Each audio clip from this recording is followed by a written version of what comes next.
Next on the news, a young composer who says his love of music was cultivated while in Catholic school is now combining his two passions. Those are the two constants in my life, music and faith.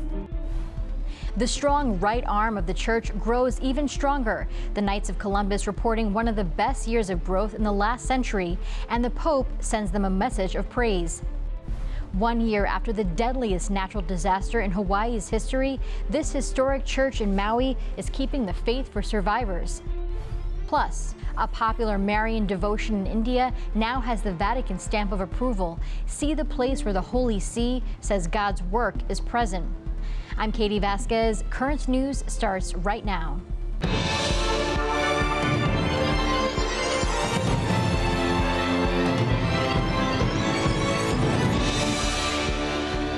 Karl Kilb is a master maestro. The Catholic composer first started playing the piano at 5 years old, but he says it was while studying at Saint Ignatius Loyola School on the Upper East Side that he discovered his passion for the ivory keys and realized the metronome for his music has been his faith. Karl Kilb IV plays these notes effortlessly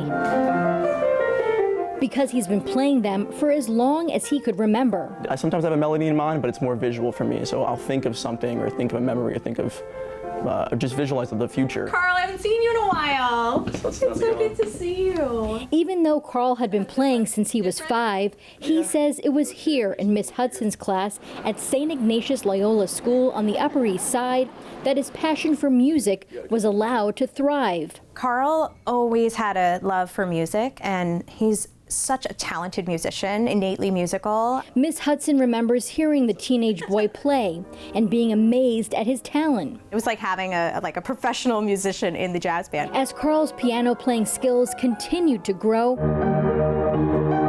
so did his belief that someone was helping guide his hands. I think it definitely sparked a curiosity for learning about my faith and also learning music, and those are the two constants in my life, music and faith. After graduating from NYU in May, Karl says his future is already looking bright. Right now I'm actually doing music therapy, and I'm also composing for films and shows, and I'm releasing my own music. Music inspired by the songs he hears at Mass. Just knowing that I can, puts a little bit of positivity into people's lives through music and faith, I think that's what I'm going to try to continue to do. He believes music and faith share one universal language. The piano, wherever I go in the world, it has 88 keys. And wherever I go in the world, the Mass is the same. And he wants to share that language with the world. If you would like to listen to some of Karl's music, you can check it out on Apple Music and Spotify. The strong right arm of the church is getting stronger. The Knights of Columbus reporting a rise in membership in 2023. According to Supreme Knight Patrick Kelly, 92,000 men joined the fraternal organization last year, raising their overall total to 2.1 million members, one of the best years of growth in the last century. Kelly also said the Knights spent more than 47 million hours serving and sacrificing for others, and set a new record for charitable giving at $190 million. The Pope is praising the Knights of Columbus, the Holy Father sending a letter of support to the organization's annual convention in Canada, where he praised the Knights' efforts to form men of faith and family, as well as highlighted their pro-life efforts and charitable works in Ukraine and the Middle East. If you want to join the Knights of Columbus or donate to their efforts, just go to kfc.org. The Catholic Church in the UK is calling for an end to the violent riots happening across the country. The unrest began after 3 girls were killed at a Taylor Swift-themed dance class. Police arrested a 17-year-old man whose parents were immigrants for the attack, leading to anti-immigrant groups holding protests across the country.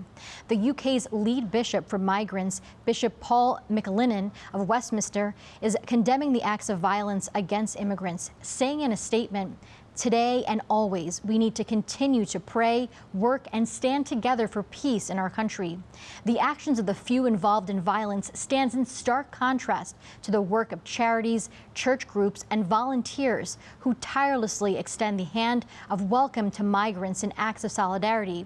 We hope and pray that they will redouble their efforts so that we can rebuild communities after the terrible events of the last few days.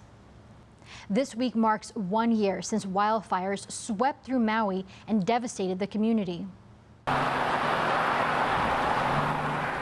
All around the island, residents mark the deadliest natural disaster in Hawaii's history. The roadside memorial in Lahaina included white crosses for the 102 victims of the flames. Even 1 year after the tragedy, survivors are still recovering from the disaster. And although these are fading after a year, their memories won't fade.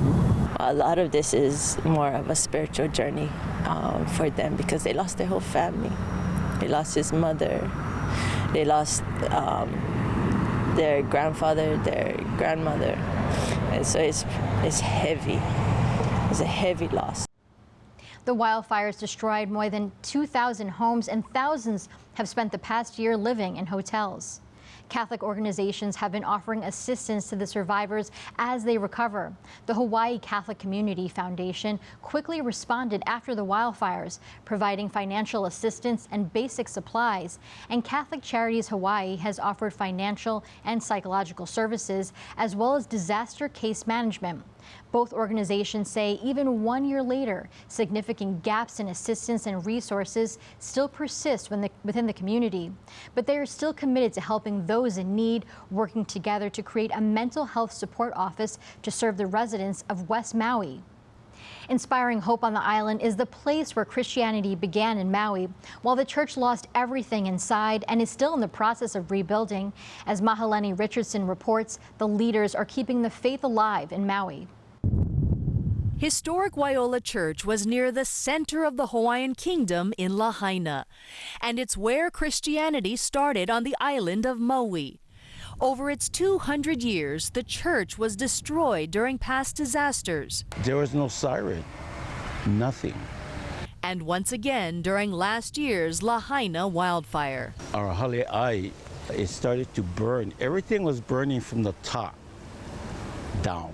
Tama Kaleleiki Kahu, or guardian of the royal tomb, took photos of the church's dining hall in flames around 6:30 that night. The smoke was so black that you could see, like we call akulele, these fireballs, they're just going. He knew Waiola Church would be consumed. The grief of knowing the inevitable, but we didn't know that our whole town would be gone.